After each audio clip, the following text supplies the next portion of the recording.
ரிஷப ராசிக்காரர்களே, இந்த வாரம் உங்கள் வாழ்க்கையில் முக்கியமான மாற்றங்களை கொண்டு வரும் காலமாக அமைகிறது.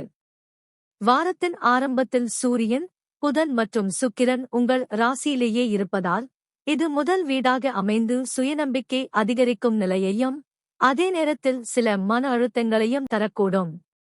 உங்கள் நடத்தை மற்றும் முடிவுகளில் சமநிலை மிகவும் அவசியம். குறிப்பாக உறவுகள் மற்றும் பேச்சுவார்த்தைகளில் பொறுமை கடைபிடித்தால் நல்ல பலன் கிடைக்கும். மே 15க்குப் பிறகு சூரியன் மற்றும் சுக்கிரன் மிதுன ராசிக்கு மாறுகின்றன.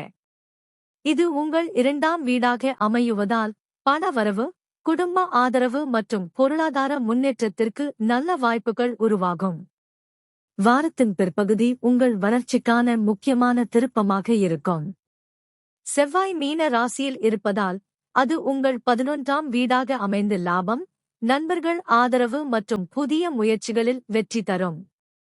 இது இந்த வாரத்தின் பெரிய பலமாக இருக்கும். குரு மிதுன ராசியில் இருப்பதால், 2ஆம் வீடாக இருந்து பண வளர்ச்சி மற்றும் வாய்ப்புகளை தரும் நல்ல நிலை உள்ளது.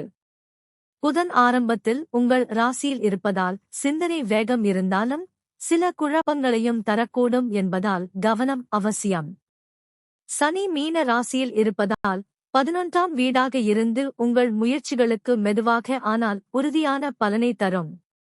ராகு கும்ப ராசியில் இருப்பதால், அது 10ஆம் வீடாக அமைந்து தொழில் மற்றும் பதவி தொடர்பான விஷயங்களில் மாற்றங்களை ஏற்படுத்தலாம். கேது சிம்ம ராசியில் இருப்பதால், 4ஆம் வீடாக இருந்து குடும்ப மற்றும் மன அமைதியில் சிறிய குழப்பங்களை தரக்கூடும். மொத்தத்தில், இந்த வாரம் ஆரம்பத்தில் சற்று அழுத்தம் இருந்தாலும், வாரத்தின் நடுப்பகுதி முதல் பணவரவு, லாபம் மற்றும் முன்னேற்றம் அதிகரிக்கும். நீங்கள் எடுத்த முயற்சிகள் வெற்றி பெறும் வாய்ப்பு அதிகம். நிதானமாக செயல்பட்டால் இந்த வாரம் உங்களுக்கு பெரிய முன்னேற்றத்தை தரும். இது A Cube TV Tamil astro channel. இந்த காணொளியை விரும்புங்கள், உங்கள் கருத்துக்களை பதிவு செய்யுங்கள், மேலும் இப்படிப்பட்ட பலன்களை தொடர்ந்து பெற எங்களை பின்தொடருங்கள்.